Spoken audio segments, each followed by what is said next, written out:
শনিবার উত্তরবঙ্গের শিলিগুড়িতে বিশ্বজয়ী ভারতীয় মহিলা ক্রিকেট দলের অন্যতম সদস্য উত্তরবঙ্গ সহ গোটা পশ্চিমবঙ্গের তথা বাঙালির গর্ব রিচা ঘোষের বাড়িতে বিরোধী দলনেতা শুভেন্দু অধিকারী সাক্ষাৎ করে এবং ওনাকে সংবর্ধিত করেন। শুভেন্দু অধিকারী জানান, ক্রিকেটের মাঠে তার অবিশ্বাস্য প্রতিভা, অদম্য মনের জোর এবং পরপর নজর কাড়া সাফল্য আমাদের গর্বকে নতুন উচ্চতায় পৌঁছে দিয়েছে। দেশের জার্সি পরে যে সাহস ও নিষ্ঠার পরিচয় রিচা বারবার দিয়েছে তা আগামী প্রজন্মকেও অনুপ্রাণিত করবে। নিজের হাতে সংবর্ধনা জানিয়ে হৃদয় সত্যি ভরে গেল। সোনার মেয়ে রিচা ঘোষ আন্তর্জাতিক মঞ্চে যেভাবে পশ্চিমবঙ্গ তথা দেশের মুখ উজ্জ্বল করেছেন তাতে কোনো প্রশংসাই তার জন্য যথেষ্ট নয়। আন্তর্জাতিক মঞ্চে আগামী দিনে রিচা আরও সফল হবেন। ভারতীয় মহিলা ক্রিকেটকে রিচা ও ভারতীয় মহিলা ক্রিকেট দলের সতীর্থরা বিশ্বের সর্বোচ্চ শিখরে নিয়ে যাবে, এটাই আশা রাখ। Bureau report, Travo news Bangla.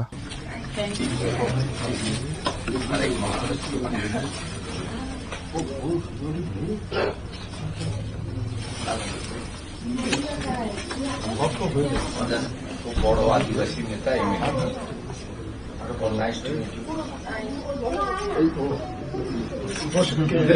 আরে আমরা বুঝতে পারি না। আজকে চলে যাবে, এখন কালকে যাবো আমি আছি এখন শ্রীলঙ্কায় নেবে মা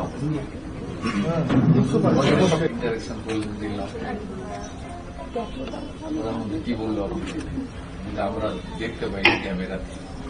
না, সবকিছু একদিন ক্যামেরাতেও বলেছে কি ক্যামেরার বাইরে যদি কিছু সেম জিনিসই বলেছে, যেটা বলেছে ওখানে তো ওগুলোই ছিল। খুব খুশি হয়েছে প্রধানমন্ত্রী। আমরা 140 কোটি দেশের মানুষ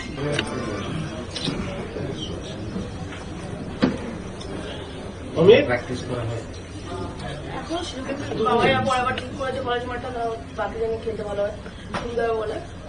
মাঠে যাওয়া শুরু করেছেন কত বয়স? আমি 4-4.5 বছর বয়স যখন বাবার হাত ধরে